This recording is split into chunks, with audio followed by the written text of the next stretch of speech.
our feature film, and I'll be moderating today's Q&A. I'm pleased to welcome Iman Zawahry, who is the director, and Paul Seetachitt, who is the producer for this film, for our conversation. Welcome, guys. Hey. Thank you so much for having us. Yes. Awesome. So I absolutely loved watching this movie. It was such a treat. And so what I loved was how relatable it was. I'm sure being brown / South Asian, everything had me like nodding my head and said, yes, I went through that. And I also think a lot of people would understand the things that the girls went through, who are all in different life stages and are able to laugh at them, but also like learn from them. And I think you did a great job with making things very casual and showing different ages and perspectives. So my first question is, what was your inspiration in creating this kind of rom-com that followed 3 different leads of these girls? Yeah, for sure. So I was in New York City. I'm actually from Florida. And I was going to, it was my birthday party. We're doing a food tour. And I saw a poster of the play Dirty Packing Lingerie at the famous Cherry Lane Theater. And I was like, oh my gosh, this is so exciting. My cousin's like, you have to see this, Iman. I'm like, let's do it. So I go into this play, which is my first one-woman show. And this woman, Aiza Fatima, transformed herself into 6 different Pakistani Muslim woman characters with a scarf. And I laughed, I cried, I hooted, I hollered. It was like the best thing I've ever seen. And afterwards, I went up to the actress, Aiza, and the creator, and I was like, hey, you want to make a movie? And 8 years later, here we are. So that's how we started making the movie. Aiza actually is an Emerson alum. She just graduated with her MFA in writing like last year, I think. So it's exciting. And Aiza and I were like firsts, you know, like she was like the first one-woman show Muslim. I'm like one of the first hijabi female filmmakers in the nation. And we're used to kind of this journey. And our big thing was to create a light for American Muslim women that has to reframe the narrative that has been told, which was like, you know, the timid, the shy, hypersexualized, and to show that Muslim women are agents of their own lives. And, you know, want the same things that everybody else would want, which is love, life, and career, you know, and family. Yeah. And how did you, I guess, come up with these particular characters who are in these different stages of life? You know, you got one who's about to go to med school, one who's kind of dead set on a career, and one who's kind of ready to settle down. And so what was the thinking behind those specific life stages that you wanted to capture? Yeah, great question. So each one of the 4 women, the mother, the 2 sisters, and the cousin are all characters in her play. So even though the play is, you know, it's just like monologues, right? So they're based off of them, but we wanted to show women in different stages of their lives in terms of different types of Muslim women, to show that Muslim women are not a monolith. So we have the independent sister who wants that career and doesn't really care about culture and religion very much. And then we have the younger college student who really is like, you know, when you're in college, you're really looking for your identity. And that was something that was really important. It happens to a lot of Muslim women, and particularly it happened to me. And I really wanted to show that story. And then we all have that cousin who comes from overseas and is like, I want to marry a doctor. I want to stay in America. And then we have all the overbearing mom, right? In different aspects. So these are parts of our own lives and our friends' lives that we wanted to tell, and what it is as an everyday Muslim woman, and to show in the Muslim community and outside of the Muslim community that there's different array of Muslim women, this has never been seen before, which is very sad in 2021, but it's the case. And so we wanted to show it in a comedic light. Yeah. And then I love that you kind of emphasized a point that I sort of missed, which is that the mother is also a very important character. She has her own journey.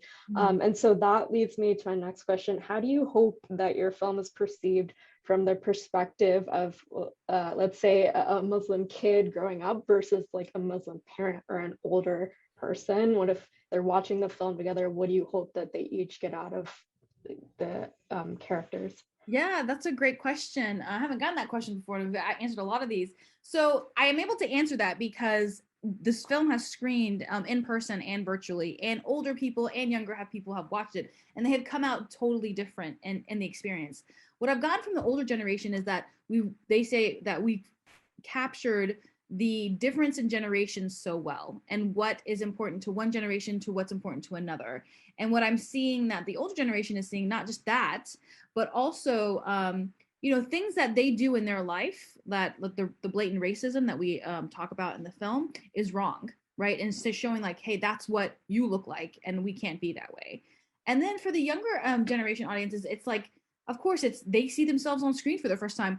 I've actually had this one anecdote story, which is really hilarious that I'm going to share. This Indian American college student comes up to me and says, you know, we get this a lot, and I'm very honored and grateful. Like, thank you so much for making this film. I related to every single one of the characters in the movie, and she said, "Is that what white people have been feeling all their lives with movies?" That they relate to all these characters, like we missed this all of our time. And I was like, oh my gosh, this is so hilarious. But you know, that's the essence of what's being seen, what's being felt, is that they're finally being seen and their stories are finally being told. Yeah, for sure. Paul, I'd love to know your thoughts on this aspect of culture. Maybe, you know, how did you relate to it? What was different to you that really surprised you about making this?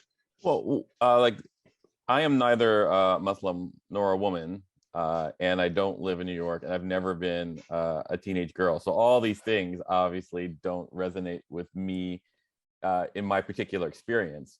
But Iman and I, we met in film school. One of the things that we have very much in common is that we're both first generation. And so I came on board, and I feel like, you know, if I did anything creatively, it was like, you know, it's like, oh well, for this movie to make sense to me, like what I could really see is like how there was this generational difference between the people who have come before and the people that are of the country, like, you know. And it was a very, you know, like what's striking to me about the movie is how people see what they need to see in it. Like, you know, I was in Cincinnati, and my parents are Thai, and I met this Thai man who was part of the film festival, and he thanked me profusely for making the movie, and I'm going, why? And he goes like, and he goes, because this is the first movie that I could show my in-laws on what it's like to be an immigrant, you know, like to be first generation. And it was like, I don't think that was ever our intent, right, man? Like we never intended for, you know, this to speak to the Thai first generation community. I mean, we made it, we definitely try to make it as universal as possible, and that's what everybody's feeling is the story, which is really important. So yes, yeah. So like, so it was just a very interesting thing how, like, you know, like you create something and you try to create something genuine and authentic, and people see what they need. You know, I used to say like people see what they want to see, but it's actually people see what they need to see in it. And I think that's a huge distinction that I was completely unaware of. Like it was not something that I had intended. It was just like, well, I'm learning. Yeah, for sure. So Iman, I know recently, thankfully, we've been seeing small movements towards more South Asian representation. You know, classic examples, Never Have I Ever on Netflix, right? But particularly with Muslim representation, you mentioned that, you know, Muslim women are not a monolith, and you capture that so beautifully in the movie. So what are your kind of hopes and expectations for this stream of media to go more mainstream in the future, and especially that you've branded yourself as a hijabi wearing director? Like, that's so cool. That's such a brand that's kind of never been out there. So what do you hope for the future of Hollywood and mainstream media for Muslim leads? Yeah, I mean, we just got our first television through Rami, television show Rami, and that was a male perspective, right? And so, and then we have, if you think about all of the Muslim representation right now that we're having, that I'm super grateful for, it's Rami, it's Hassan Minhaj, it's Riz Ahmed, and they're all males, right? Like I can't name a female one. And so I think it's really, really incredibly important to be able to start, you know, greenlighting the Muslim female stories, you know, buy this film and distribute it theatrically through an independent studio arm, you know, like, because we've seen the need and the importance of it. So I'm really hoping, and we are seeing small strides. Like I have so many writer friends that are in rooms right now that are Muslim female writers that are hijabis as well, that are, you know, kind of making these strides and selling these shows and things like that. So I'm hoping that more and more we will be able to, you know, get mainstream and get our voices heard so that we create a more unified community in our country. Yeah. So Paul, I know this is kind of the first, Muslim female lead movie that we've seen in a while. And for you, it's also, you said it's kind of different for you. You're not exactly the target of the subject matter, but from a logistical standpoint, producing this kind of film, what kind of goes into it to get buy-in and to get people to be open to that learning mentality that you mentioned before it, actually gets made? Wow, you have some good questions. Thank you. I think with something like this, at least from our experience, like it's really hard to teach someone and have them invest. I think you have to see the product, and then you go, oh, I can understand it. Like, I think correct me if I'm wrong, man, but all our funding came from Muslims. Like people, like it's 100% funded through that. Like I don't think there are people like who really, I don't want to say support, it's not the word, because there are tons of people who support it, but like to get the finance part, it feels like that was what we did, and I think somewhat deliberately. But I think what really people like, I came on board because I believe in inclusion, and I believe that you support the people who are out there doing the thing that you want to do. And I've always like, and this is me, patting a man on the back, but like I've always, really respected and admired her dedication to not just talking about Muslim American issues, but doing it through the lens of comedy. Because I've seen all these people who like, do the movies about their group, and it always has this tone of woe is me. It always has a tone of like, oh, I'm the victim, or here's how my life is not a very good life.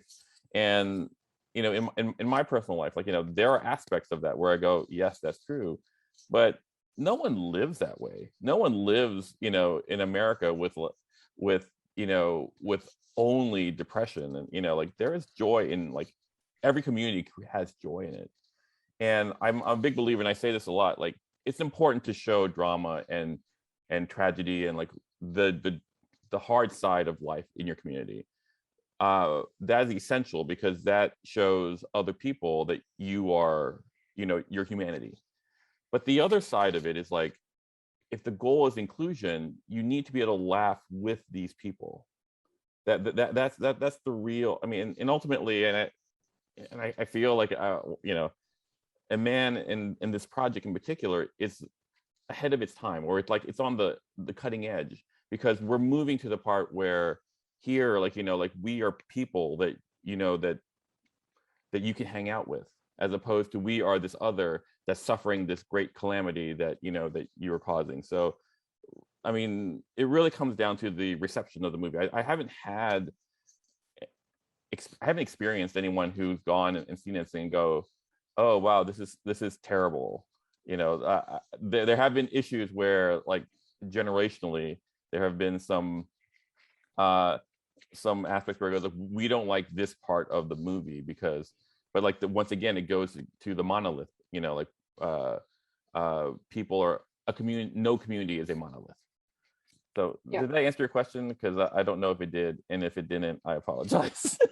No, I mean, and if anything, it led in a nice direction where I absolutely feel your comments about comedy. Like, in my personal life, comedy is really important, but I also think comedy is important for these kinds of immigrant stories, because once you can laugh with people and at people, even if they're like kind of, lighthearted stereotypes, it's so much easier to have a real conversation after, even things like arranged marriage. Like, if I have a conversation about that with somebody, they're like, oh my God, are you okay? Like, is something wrong? But if it's, portrayed in like this way that it's a part of life, it's just stuff we go through, then it is a lot more fun and informative to be able to talk about it. And it removes that sort of intimidation factor. And also, I agree with kind of what you said in your earlier point, where I'm really hopeful that immigrant stories are no longer like only Sundance Film Festival entries or only these like indie fringe things. Like they can be part of our everyday because we are, out there. We're not, we're not fringe communities. We're just out there with all the other Americans. So that's really cool. And I think this is something that we worked very hard on, right, man? Like this is a Muslim American movie. It's not. It's and that's the real key. Like because part of and part of why we called it Americanish. Yeah. Because like it's a spectrum of what American is. Like it's, American isn't just one demographic. It's this huge spectrum. Yeah. And in that spectrum, like like it's really easy to say, oh, this is Asian and this is Latinx or Black or whatever, but like there's the Asian American experience, which is different. Which is different than the Asian experience in America, like people who've immigrated, like it's and for whatever reason we being the industry has clumped those into the same thing, and ultimately what people think sells is the exoticism of like, oh well, it's not even the Asian American experience is irrelevant. We want to see the Asian experience because that's different. And you think that difference is what is going to attract people, but really it limits on how close you can get people. You really need to see that whole spectrum, and like there are just gaps in it. In this movie I feel Iman and Isa, because though she's not here, she's a huge force in it. Like they've really created something that kind of bridges that in a way that like is kind of phenomenal to me. It's like it's a little. What is this? You can Venmo me afterwards. So another question I wanted to ask is there was so much of, at least from what I got, so much of this expectation versus reality dichotomy, so many moments where the characters got exactly what they wanted and you're like, oh, that seemed easy, but then it wasn't what they ended up needing, and that felt very raw, like real life. I think we've all sort of experienced that, where you get something you really wanted and then you have to let it go because you have other priorities and you have to figure that out, especially when you're young. That's really hard. Iman, can you talk about the significance of that, and particularly for the young adults and the young girls in this story handling this multicultural identity? Yes, I mean, thank you for picking up on that. That's really great. Another good moderator, right? Wow. I mean, we've gone through like 15 of these. So this is like pretty amazing. So that is something that was very hard for Isa and I to learn growing up, right? We have these aspirations and we think that we know what's best for ourselves. And at that age, you always think, I remember being such a headstrong, passionate college student, young kid. And I gave my family and my friends such a hard time because I was just like rah-rah-ree. And I know that it brought me to where I am today, but I'm just like so much calmer. I'm like, just calm down, man. If I could tell something to my younger self, like, calm down, man. Yeah. So I think that showing that aspect, and the reason why we're able to tell it so authentically is because we went through it. And we know that during that time of everybody's life, that's something that they're going through too. So we really wanted to show that. And we also wanted to show that, you think you know what you want in your life, and you're taught what you want to know, what you want in life. You think, particularly from immigrant families, your parents tell you, this is what you need in life. And this is what's going to make you bring you happiness in life. And that like 98% of the time is not true. And I've seen it in so many of my family members. I've seen it in myself. And it's something that these characters have to learn, right? And they have to learn it, and they have to take ownership of their own lives and to go with it. I will say, like, we've had so many conversations in this film. This is why I love the in-person screenings, because I'm able to connect with the audience members, with the kids who are always like, I want to do this, but my family tells me not. And at the end of the day, our families, our parents, especially immigrant parents, they left their lives to come here and create a new one for us, literally for us. So they want what's best for us. And sometimes they don't know what is best, but they think they know what's best. So everything is always about your joy and your happiness. That's what parents want. I'm a parent, and that's what I want for my kids as well. However, if I would have waited for my parents to tell me, yes, Iman, become a filmmaker, I would never become a filmmaker, right? And so, and all these kids are like, my parents won't let me act, my parents won't let me filmmake, my parents will this. And I'm like, at the end of the day, and I said sorry to all the parents in the audience. And I actually got flack from one of the parents one time when I was talking, was like, if you're waiting for the yes, it won't happen. Your parents won't say yes to you. You have to just do your passion yourself. Of course, being respectful, because that's what we are, is be respectful. But if you're waiting for that yes, then you will be waiting for the rest of your life. They will eventually come around. I mean, if you look at like Hassan Minhaj's story, the same thing happened with his parents. I mean, it happened with my parents as well. Like, they come around when they see your success and your joy. I totally turned this into a different area in terms of what the original question was, but it kind of came through. But, you know, really kind of, you know, balancing that what you think you want and what is best for you, and finding that yourself is a part of every person's journey that they need to find. And we really wanted to be able to show that in the film. So I'm glad that it came through. Thank you. Yeah. And my last main question is, first for Iman, what was the toughest part of the film to portray? Because when we're watching it, it seems so relatable. It's like, oh yeah, I understand what's going on. But for you, coming at it from a creative standpoint, what was the most tricky? So the most tricky was portraying the racism within the culture. And that was because I wanted to make sure that I was being sensitive to the culture, that or to the, you know, to the Black community in particular. You know, I was very concerned about that, because I was like, well, I really don't want this to be like seen as something, you know, racist, because the concept is showing, and this is why Godfrey came onto the film, showing the ridiculous amount of racism and saying, this is how you look like, and this is wrong. Like, that was really important. And that was something that was so nerve-wracking for me. All the other stuff, like, it's a part of my life, you know, like I can, I know all of that stuff. So that was one thing that was very concerning for me, but it's something that's very, you know, I mean, as all of us, you know, we're all anti-racist and very passionate about. So I wanted to make sure I did it right.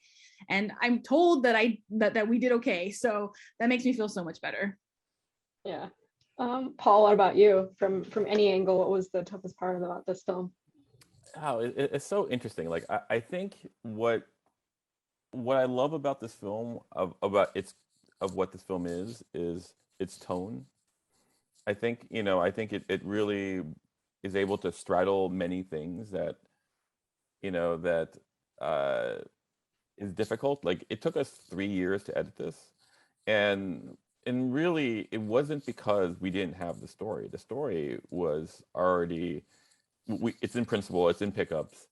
The real difficulty was trying to get the tone in such a way that we felt it was funny and poignant and connecting without being inaccessible, and all these things. And that wound up being, there have been many fights about that between everyone, the creative team, like myself, Roy, Isa, Iman. There have been a lot of fights, and it isn't because any one person was so right and every person was so wrong. It was that we were all right simultaneously, and it's just about picking the right thing, and that's a really hard thing to do.